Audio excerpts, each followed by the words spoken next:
everyone. Welcome to another episode of NBRI New Business and Retail Insights from the Center for Retailing Studies, Mays Business School, Texas A&M University. I'm your host, Venki Shankar, Director of Research and Coleman Chair Professor of Marketing. It's my honor to welcome our guest today, Dr. Szu-chi Huang.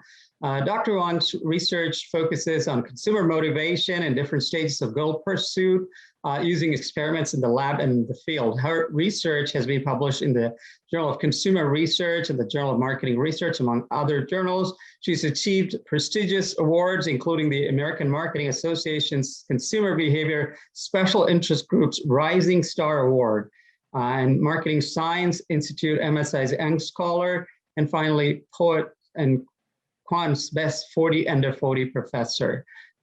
She has a PhD from the University of Texas at Austin, and she's also worked at JWT Advertising Agency as an account manager, having managed global brands such as Unilever and Estee Lauder.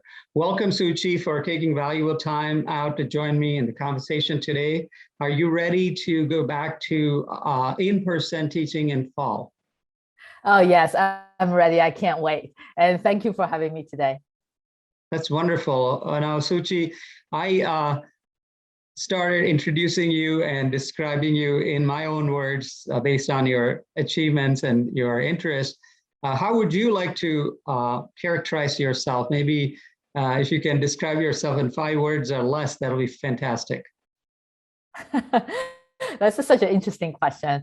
I think if I try to define myself using a few words, it would be passion, creativity, and curiosity.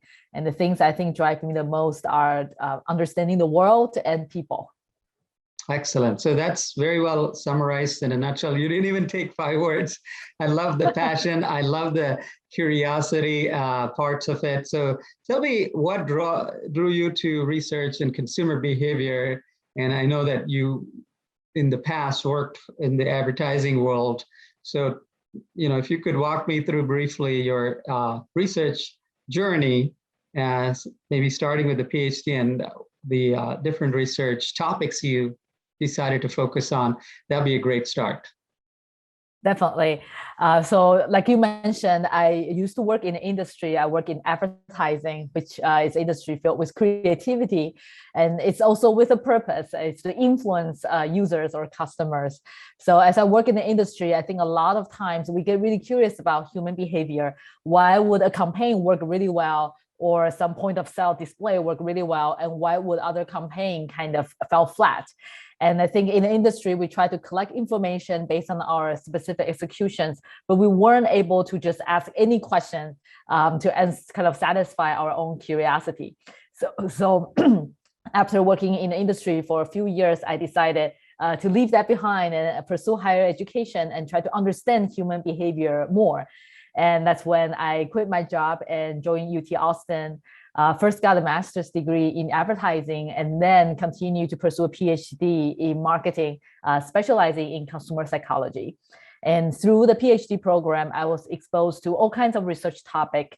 And I think the topic on goal setting and motivation excite me the most because it definitely really resonates not just with my industry background, trying to understand what motivates people to purchase luxurious brands, for instance, or things that can help them feel better or appear better. But also it's something that's kind of excite me personally because sometimes I find myself struggle with deadlines or I want to procrastinate, but I know I should work harder. So just being able to understand what motivates me will be helpful. So that's when I kind of got me started looking at those projects with my advisors. And then afterwards, now I'm a faculty at Stanford Business School. And here I do a lot of research also looking at motivation, incentive design. How can we design incentives for our users, customers, or employees?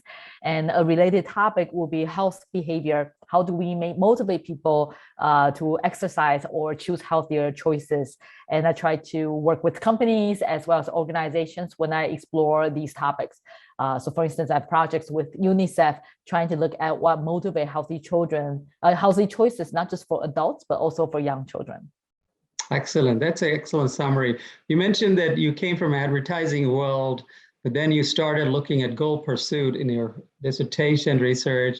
And if I remember correctly, if I read your research correctly, which is very fascinating, you do look at the different stages in the goal pursuit.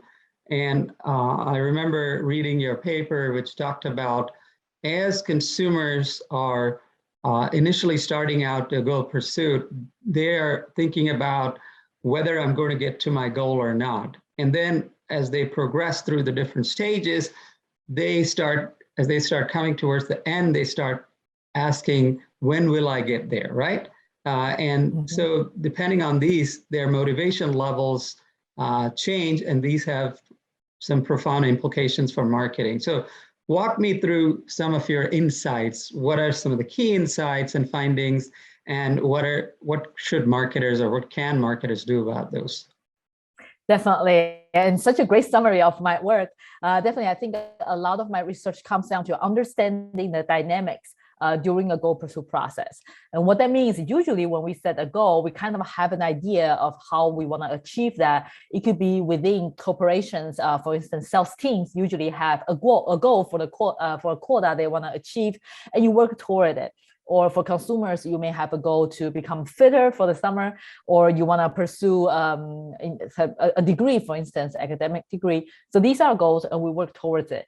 And I think the general belief in the past was that it is a static process. So if I have some tools that can help me, I can just continue using that tools and I will achieve my goals. But based on my research, I realized a lot of the dynamic that happened during the goal pursuit process, they actually change based on where you are. So for people who are starting, for instance, the beginning of the year, trying to achieve the sales goal, your mentality will be very different when it comes to the end of the quarter, the end of the year, when you have already made a lot of progress and getting closer to the end. And the same thing for Weight Watchers, your mentality and what motivates you could differ depending on whether you just joined the program and literally starting on this pursuit of a better self, or you are getting closer to the end, you have already lost a lot of weight, already much healthier, and you are trying to kind of close that final gap and achieve your goal. And what we found consistently through our research projects is that in the beginning, people worry about attainability. And so to really provide feedback to make it seem possible is important. So in the beginning, it's really helping people feel like they are making progress, they can make progress. That will go a long way. And we found that as people reach the middle point, the middle stage, a lot of times we lose that momentum because we have already been doing what we have been doing for a while. The end still seems quite far. And so usually at this stage, the middle stage, we found that having social support becomes very critical. That we have a group of people maybe doing similar things as us, we can talk to, and that can support us and cheer us on. The value of having a peer group becomes incredible in the middle stage. As we get closer to the end goal, usually we are not worried about making progress anymore because we have a lot of progress. We already have social support there as well. So what really motivates us is to find that value, to complete that goal, to find that purpose. And that's the kind of, you're asking the big question at that point, what does achieving this goal really do for me? What is health? What is success? And why is that so important? And be able to see the value in what I'm doing is gonna motivate me to finish the goal. So what it suggests is that, yeah. Sorry, this is great. What it suggests is for marketers to really understand where consumers are in the different stages of their goal pursuit, and maybe individualize or customize their communication efforts, particularly in an increasingly digital one-to-one world where we have the opportunity to really touch consumers at different stages and be more proactive about it, right? Is that what you would also suggest? Yeah. You are right on, definitely. Like with technology, now we have more information about where our customers are. So for instance, we would know our customers they are just starting to do business with us. It's the first time that they logged onto our website, or they have been doing business with us for a while. And that would suggest that we should give them different kind of feedback, either to make them feel like they're making progress, to connect them with other users, or to help them see value in the product. And the same thing for employees, like managing sales teams, for instance, we may use smaller goals, micro goals to help them make progress in the beginning, but we may highlight the bigger bonus, the big dream at the end. So it suggests that dynamic feedback is really critical in sustaining motivation. Excellent. Now, I assume that many of these situations, like weight control, achieving a college education or sales quota. These are have some more certainty about what the end goal is and how to proceed toward the goal. But what about cases where there's ambiguity involved? So in other words, you have some goal in mind, but you don't know exactly how the goal is going to be reached, or when you reach it, what stage you will be at that point in time, and how to go about it. And let me take a case in point, like which could even flip these results or these findings that you may have, like in pandemic period. The start of the pandemic, people were really uncertain about how to get out of this pandemic, right? So in other words, they said, when will this pandemic end? So at the beginning, people were asking about, when will the pandemic end? Not rather, will the pandemic ever end? But then slowly over a period of time, we get control over it, maybe vaccinations, we practice social distancing and masking. Then you start looking at all the outcomes, and then you start worrying about, will I ever get out of this pandemic, right? So I'm trying to juxtapose this scenario. Obviously, this is not the scenario you analyzed, but in situations where there's ambiguity, right?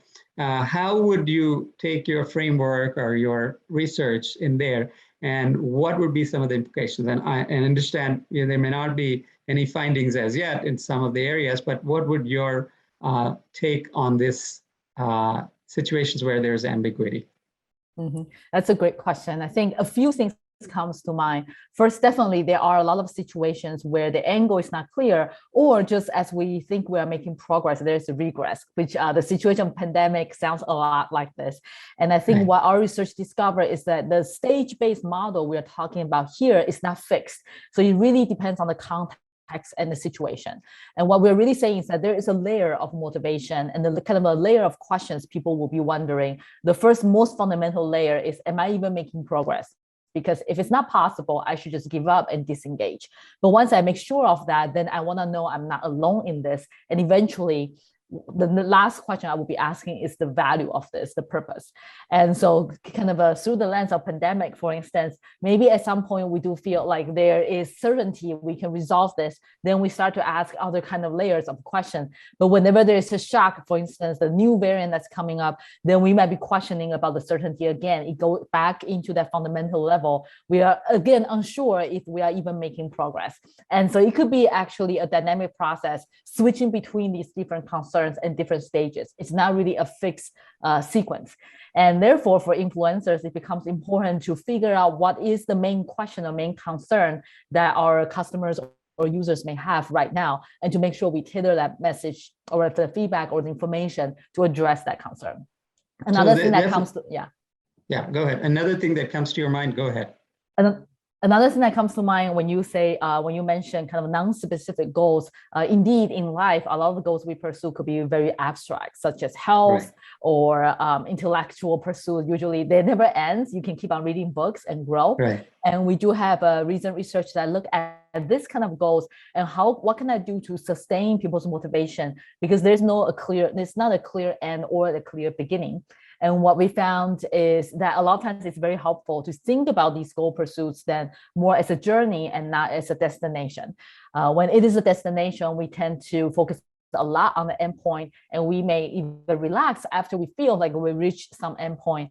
Whereas a journey mindset helps us see kind of how we make progress from the past to the present, and how important it is to continue doing what we are doing to move into the future.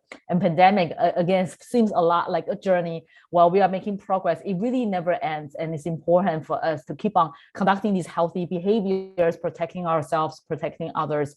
That will help us go into the future. So instead of feeling like we just reach a destination and everybody can relax, it might be important to think about it as a continued journey. That's a very important point you make, Szu-chi. What you're saying, it's a very dynamic process, and that is very, very well taken. But that brings to the issue, the standard motivation method people say is the pursuit people want you to focus on is be the best you can be, right? So everybody's motivated to pursue things so that they can be their best self, right? And oftentimes I've heard people come back and say, I understand what you say, but I don't know what's the best I can be, right? I really don't have an idea, right? So help me with that, right? And that is where lots of this ambiguity comes. And your message is very nice. It's saying that focus on the journey, and if you're making progress from the past to the current, that's a good sign, even though you may not know what the future clearly is, right? But certainly, the fact that the future is uncertain is a very important aspect that we need to really factor that into consumer and organizational decision making, is that the future is fraught with uncertainty. And so uncertainty is when you're pursuing a goal, your goal posts might change, your goals might change, and you have to reevaluate every now and then. I guess that's one way for you to really reconnect with your motivation, right? Otherwise, as you said, some people really give up, some people lose sight of what they want to do, and so on. But on that note, you also have a lot of work on pro-social behavior, right? Which is really motivating the consumer to give for others, right? So walk us through some of your research on this, and how's the motivation to be pro-social encouraged, nurtured, and what kind of results do you find in your research? Yes, definitely. Prosociality is another interesting area for motivation research, because here we are now motivating ourselves to achieve individual goals, but it's more to achieve collective goals and collective well-being. We have a few findings here. One is that in order to motivate people to potentially donate or give their time, such as volunteering, it's important for people to feel a sense of responsibility for others, for the society. So for instance, if we compare you to different peer groups and make you feel subjectively a little bit older. So you feel in some way, you feel like you are the older member of the society and you feel more responsible for others, compared to if I just let you feel younger in the society, then you may anticipate that others should be taking care of you. So we find that prosociality is really heavily driven by a sense of responsibility, and it really comes down to how the organizations or government agencies can leverage our communication to make people feel like they all play a role in this final outcome and we are all responsible. Another aspect of an ongoing project on prosociality has something to do with new technology. Right. So these days we know that we have a lot of machines or robots and devices that can help us do a lot of things. So for instance, during the pandemic, of course, we have human teams who are cleaning the hospitals, but there are a lot of automatic devices that's cleaning the hospitals, delivering the meals, and doing a lot of things such as testing for COVID. And these are outsourced to machines and robots. And we are curious to see whether that affects how consumers and donors feel. And our preliminary findings suggest that when we highlight that there are robots or machines, these automatic devices, that are also participating and helping us overcome the pandemic or achieve some kind of pro-social goals, people tend to actually feel that since now machines are taking care of it, they don't have to contribute as much. So people's prosociality actually reduce. They volunteer less and they actually give less. But there is a solution we are exploring right now, is to highlight that it is actually a team of both humans and these automatic devices. So you can think of the team of humans and robots working together to solve these big problems and issues. And that seems to be a message that can sustain people's willingness to participate and not to feel that since automatic devices are taking care of the problem, we can all just go back home and relax. That's fascinating, because let's peel these findings one by one. You mentioned that one of your findings is that when you juxtapose an individual in a group where that individual is a senior member or has a greater responsibility, then there is more tendency to give. And so the pro-social behavior tendency improves, right? And you can almost equate that to a sense of giving back, or sense of you sharing your experience or knowledge, right? And in today's world, if you look at the climate change issue, if you look at different generations, how they are going about it. The millennials and the Gen Zs, they feel very strongly about the planet for the future, and so they are very concerned about it and so on. But if you look at a senior member, a senior generation, sometimes they also view them as the senior people to be not so responsible, right? So how would you reconcile to that issue going forward? And also the fact that we also know that some research have shown that people tend to give more when there's peer pressure. So they know that the peers have also donated and contributed. They don't want to look bad. That is not, when they're perceived senior, but then are perceived equal. So they also tend to come out with more pro-social behavior due to peer pressure or perception of how they want to look among the peers. So how do you reconcile these two sets of findings or insights? Definitely, that's a great question. And at the end of the day, prosociality is driven by so many different psychologies and mechanisms. It's not just one. And what we found from our research is that what's really interesting here is that subjective feeling of age could be very different from actual age, objective age. So a person can be old but not feel old, and vice versa. And what we are finding is that when the person is objectively old, so we're really talking about senior group of people, a lot of times they might be worried about different things. For instance, they worry that they don't have a lot of time left. And when people don't have a lot of time left, then they want to prioritize the people they care about the most. So we see people giving more resources or giving more time to close others, close friends and close family members, instead of donating it elsewhere. And that's the kind of, maybe that's more consistent with what you were saying earlier, is that when people are objectively old and we focus them on that fact, they actually could become less giving because they want to give what they have left to the people who they really care about. And what we're finding is that holding the actual age constant, if I can somehow make you feel subjectively older than your peers, you will feel slightly more responsible that you are supposed to take care of others. And that could motivate giving to strangers, the people outside of your network.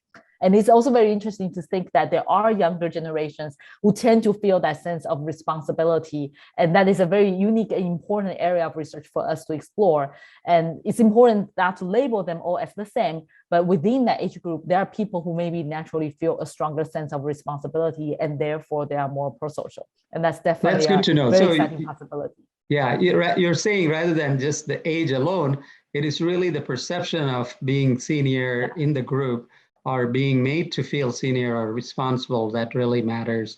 And as you said, it can even happen in younger aged people, provided there's a tendency and there's some kind of motivation for them to feel that way.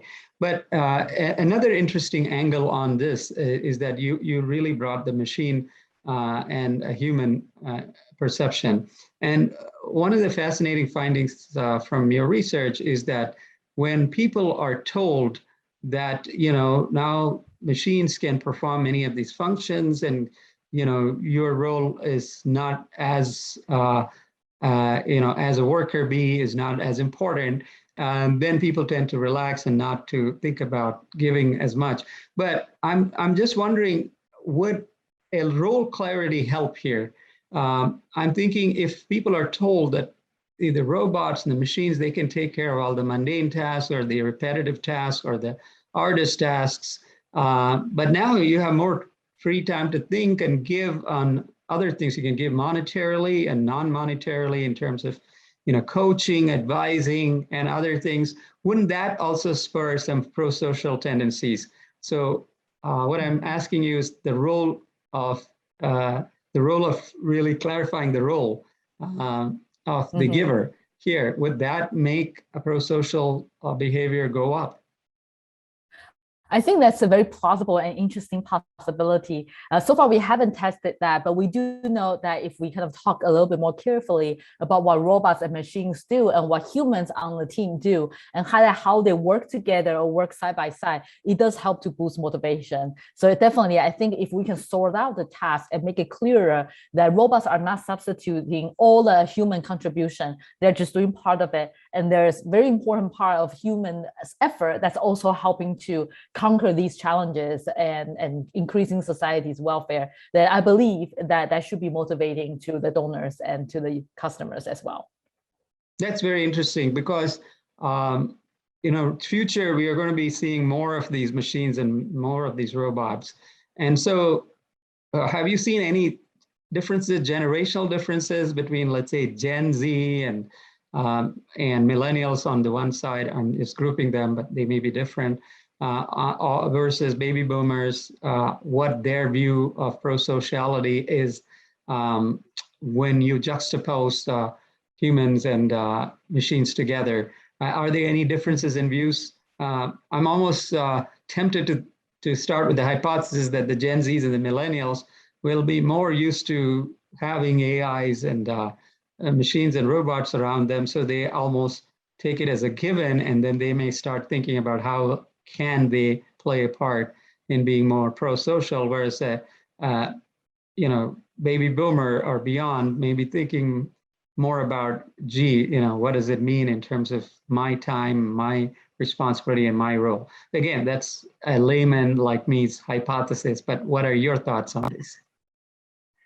Definitely, I think there's a definite need to do a lot of research in this area. We know preliminarily there is definitely a generation-based effect. There is also cultural based effect. So for instance, there are generations, potentially younger generations, that tend to think of machines or robots that they have sophisticated ability to make decisions, almost just like human. And so in some way, we will perceive them as more autonomous and have their own kind of a will. They can operate on their own and get things done. And so they tend to see robot-human teams almost just like human-human teams.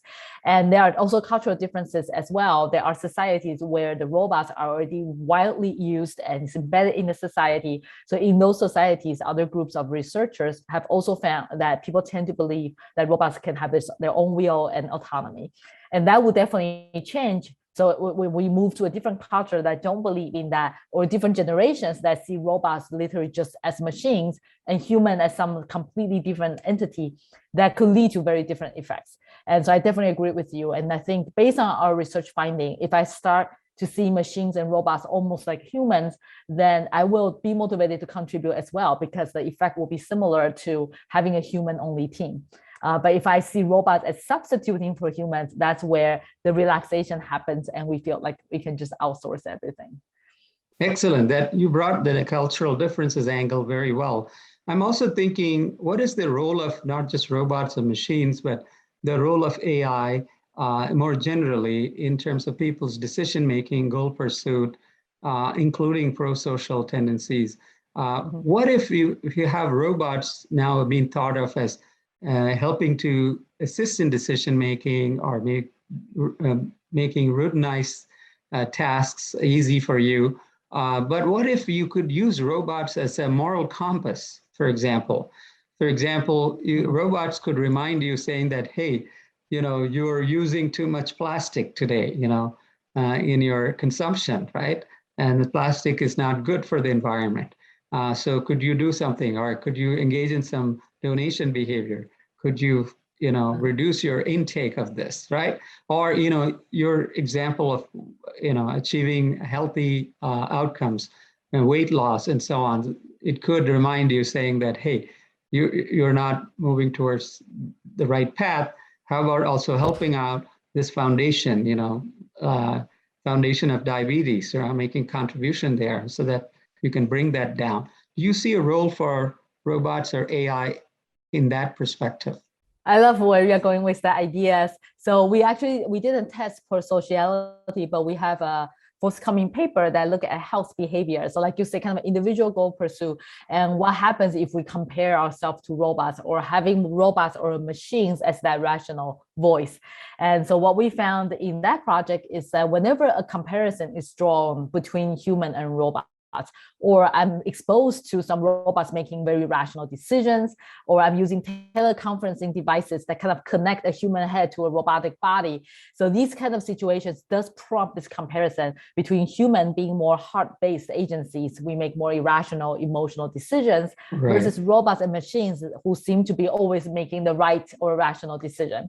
And we found that consumers actually respond to them differently. So for the consumers who are very good at regulating their diets, so they're already kind of making food choices like robots, these kind of reminders or just expose them to technology mediated environment, reminding them of the rational decision making is good because they are reminded that, okay, I can totally make decisions just like robots would, choose the healthy option, so they become healthier. But there is also a big group of consumers who tend to think that they are not very good at regulating their diet. They tend to go with impulsive choices or emotional choices. And for these consumers, the reminder of robots and machines could backfire because we are reminding them of a standard that's impossible for these group of consumers to achieve. So the more they think about how robots always choose the right thing and they would have pick the rational choice, it just reminds them again that they can't do it themselves. And that backfires because again, we are making it seem impossible. And people end up actually choosing worse options for their meal or for their snack. So that's something, definitely, I think more research needs to be done in this area to understand how the influence can go beyond healthy choices. But I think it does shed light on the fact that now as humans living within technology, we tend to compare ourselves to a more mechanistic decision-making process. And that could sometimes be a good reminder, but it could also sometimes backfire and make us be more human and make more emotional or irrational choices. Excellent. Now, let me switch gears a little bit. You've learned so much about your wonderful research. Let me try and understand who is Szu-chi Huang as a person and what else do you do when you're not doing research, Szu-chi? Yes, several things I love. I love yoga. So I've been doing yoga since when I was at UT going through my graduate education. And now it become a big passion of mine. So I love yoga. I also love scuba diving. So I dive a lot. And because of that, I also recently picked up underwater photography. So wow. I'm still not good at it, but it's really fun to do, kind of capturing the beautiful world that is hidden from most of us. And also it's something that's relatively easy to do during the time of COVID. So I've been enjoying these activities. Excellent.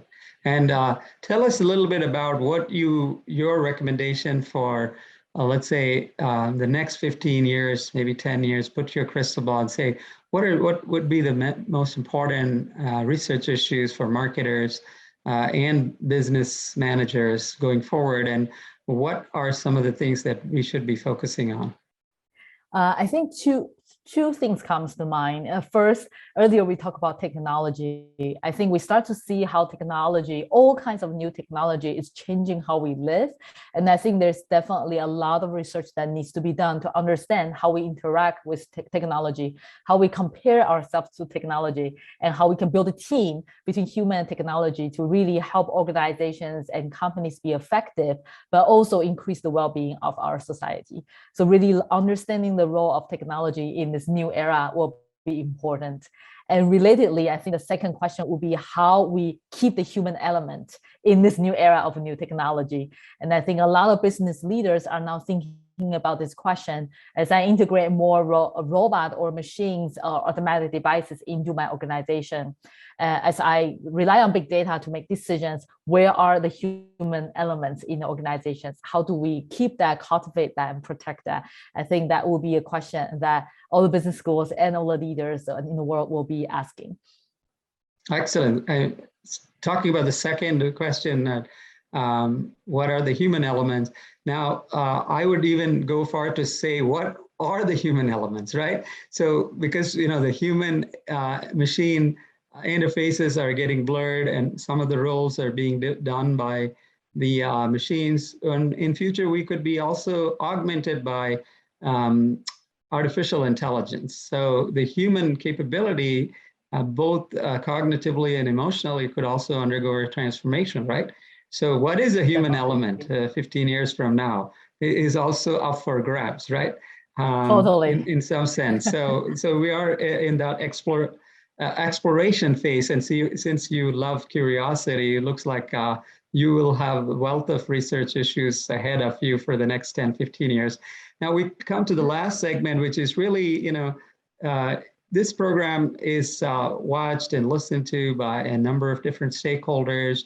We've got students, former students, executives, employers, public policy officials, and a whole range of people. But what would your message be for some or more of them going forward? What should they be doing differently in the future? Admittedly, we are still facing uncertainty in the post-pandemic era, and also we also know the role of machines and artificial intelligence pushing boundaries further. What should these different stakeholders be thinking and doing differently? That's a big question.